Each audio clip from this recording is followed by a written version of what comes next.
Assalamualaikum warahmatullahi wabarakatuh. Alhamdulillah wa syukurillah. Wa la hawla wa la quwwata illa billah. Ashhadu an la ilaha illallah wahdahu la syarika lah. Wa ashhadu anna Muhammadan abduhu wa rasuluhu la nabiyya ba'dah. Allahumma salli wa sallim ala nabiyyina Muhammadin wa ala alihi wa sahbihi ajma'in amma ba'd. Qala Allah Ta'ala fi kitabihil karim, a'udzu billahi minasyaitonir rajim. Bismillahirrahmanirrahim. Ya ayyuhalladzina amanu kutiba alaikumus syiyam kama kutiba alal ladzina min qablikum la'allakum tattaqun. Wa qala an-nabiyyu sallallahu alaihi wasallam, man shoma ramadhana imanan wa ihtisaban ghufira lahu ma taqaddama min dzambi. Shadaqallahul azim. Sahabat-sahabat syiar yang dirahmati Allah Subhanahu wa taala, syukur alhamdulillah, marilah sama-sama kita panjatkan rasa pujian kita dan rasa syukur kita hanya kepada Allah Subhanahu wa taala.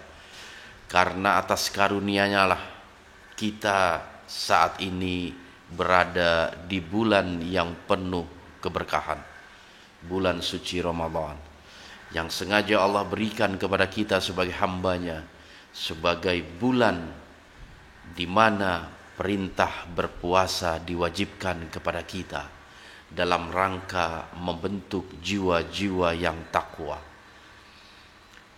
Salawat teriring salam tak lupa pula kita kirimkan kepada junjungan kita Nabi Allah Muhammad sallallahu alaihi wasallam sebagai panutan kita, sebagai suri tauladan kita yang memiliki akhlak yang sangat mulia. Bahkan Rasulullah sallallahu alaihi wasallam sebagai rasul terakhir yang Allah utus di muka bumi ini betul-betul menjadi suri tauladan kita dalam perjalanan hidup kita di alam dunia. Mudah-mudahan kita semua akan mendapatkan syafaatul uzmah di yaumil qiyamah nanti, insyaallah. Amin, Allahumma amin. Sahabat syiar yang dirahmati Allah Subhanahu wa taala, dalam mengisi waktu di bulan suci Ramadan ini, izinkanlah kami mengisi waktu-waktu di bulan suci Ramadan dengan beberapa tausiah dan juga kajian-kajian yang insya Allah mudah-mudahan dapat menambah keimanan dan ketakwaan kita kepada Allah Subhanahu wa taala. Jadi selama bulan suci Ramadan, Syiar Dalam Gelap Channel insya Allah akan menayangkan beberapa materi-materi dakwah, materi-materi kajian dalam rangka untuk meningkatkan iman dan ilmu kita. Sahabat syiar yang dirahmati Allah Subhanahu wa taala, pada kesempatan hari ini insyaallah saya akan membahas sedikit tentang sejarah ibadah puasa yang Allah wajibkan kepada kita sebagai umat Islam.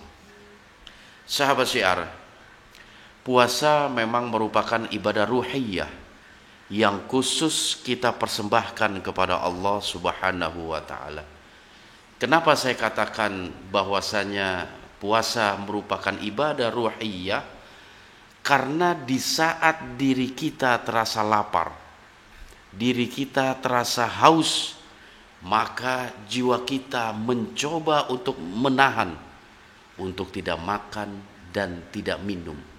Walaupun secara asal kita merasa lapar dan haus, tetapi karena merupakan perintah Allah untuk menahan diri untuk tidak makan dan minum, maka ruh kita, jiwa kita mengarahkan kepada kita untuk tidak melakukan apa yang diinginkan oleh jasad kita, yaitu berupa lapar dan haus. Itu semua lahir karena kita merasa selalu diawasi oleh Allah Subhanahu wa taala. Makanya ibadah puasa betul-betul satu ibadah yang kita persembahkan hanya kepada Allah Subhanahu wa taala, agar kita selalu ingat kepada Allah bahwasanya Allah selalu bersama kita. Walaupun rumah kita sepi, tidak ada orang satupun, kita dalam keadaan lapar dan haus, namun kita tetap tidak melakukan hal-hal yang diinginkan oleh jasad kita, yaitu makan dan minum. Kalau kita lihat sejarah daripada diperintahkannya berpuasa, yang merupakan kewajiban kita sebagai umat Islam, sebagai hamba Allah, sebagai umat Rasulullah Shallallahu Alaihi Wasallam, maka kita akan mendapati dua fase diwajibkannya berpuasa. Yang pertama, Rasulullah Shallallahu Alaihi Wasallam pernah memerintahkan para sahabat untuk melakukan ibadah puasa di tanggal 10 Muharram, atau yang kita kenal dengan hari Asyura. Dalam salah satu riwayat, istri Rasulullah Shallallahu Alaihi Wasallam yang bernama Aisyah radhiyallahu anha, dia pernah berkata, "Kana yaumu Asyura yauman tasumuhu Quraisy fil jahiliyah, wa kana an-nabiyyu sallallahu alaihi wasallam yasumuhu, falamma qadimal madinata shamahu wa amara bisiyamihi, falamma nazala Ramadan kana man syaa shamahu wa man syaa la shamahu." Jadi satu ketika Aisyah radhiyallahu anha pernah berkata, karena pada zaman dahulu yaumu Asyura yauman tasumuhu Quraisy, hari Asyura merupakan hari di mana orang-orang Quraisy berpuasa fi jahiliyah, pada masa jahiliyah. Wa kana Nabi sallallahu alaihi wasallam yasumuhu, dan Nabi Muhammad sallallahu alaihi wasallam pun berpuasa pada hari Asyura. Falamma qadimal madinata shamahu, dan tatkala Nabi sampai atau datang di kota Madinah pun Nabi tetap berpuasa di tanggal 10 Muharram atau hari Asyura. Wa amara bisiyamihi, dan Nabi pun memerintahkan, memerintahkan kepada orang-orang, maksudnya kepada sahabat-sahabat Rasulullah sallallahu alaihi wasallam, untuk berpuasa di tanggal 10 Muharram.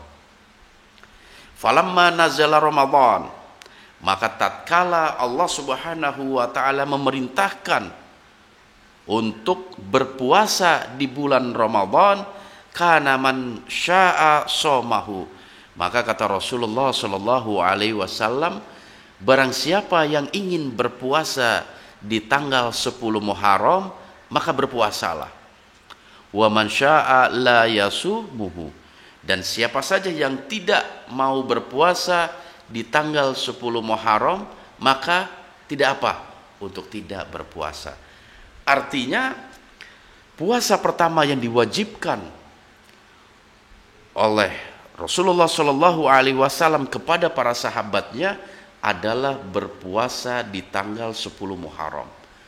Dan ini terjadi ketika masa jahiliyah, ketika Nabi berada di kota Makkah, dan juga satu kali Nabi melakukan puasa Asyura ketika telah sampai di kota Madinah, atau Nabi telah hijrah di kota Madinah. Sahabat syiar yang dirahmati Allah Subhanahu wa taala, kita ketahui bahwasanya Allah Subhanahu wa taala mewajibkan kita untuk berpuasa di bulan suci Ramadan berdasarkan salah satu firman-Nya yang tercantum di dalam surah Al-Baqarah ayat 183 yang berbunyi, A'udzubillahi minasyaitonirrajim, Bismillahirrahmanirrahim, Ya ayyuhalladzina amanu kutiba alaikumussyam kama kutiba alal ladzina min qablikum la'allakum tattaqun. Ya ayyuhalladzina amanu, wahai orang-orang yang beriman, kutiba alaikumussyam, telah diwajibkan atas kalian berpuasa. kama kutiba 'alal ladzina min qablikum, sebagaimana perintah puasa pun telah diwajibkan oleh orang-orang sebelum kamu, la'allakum tattaqun, agar kalian semua menjadi hamba Allah yang bertakwa. Jadi dalam perjalanannya syariat puasa yang merupakan rukun Islam kita yang keempat, merupakan atau memiliki dua fase perintah. Yang pertama, perintah berpuasa di tanggal 10 Muharram, yaitu di hari Asyura, dan juga di bulan suci Ramadan yang perintahnya datang belakangan. Rasulullah Shallallahu Alaihi Wasallam dalam perjalanan tarikhnya, dalam perjalanan hidupnya, kita ketahui memiliki dua fase kehidupan. Yang pertama adalah fase Mekah yang kita kenal dengan sebutan fase kenabian. Kurang lebih 13 tahun Rasulullah Shallallahu Alaihi Wasallam berdakwah di kota Mekah selama 13 tahun. Inilah yang disebut dengan fase kenabian. Setelah itu ada perintah untuk berhijrah ke kota Madinah atau Yasrib. Zaman dulu disebutnya Yasrib.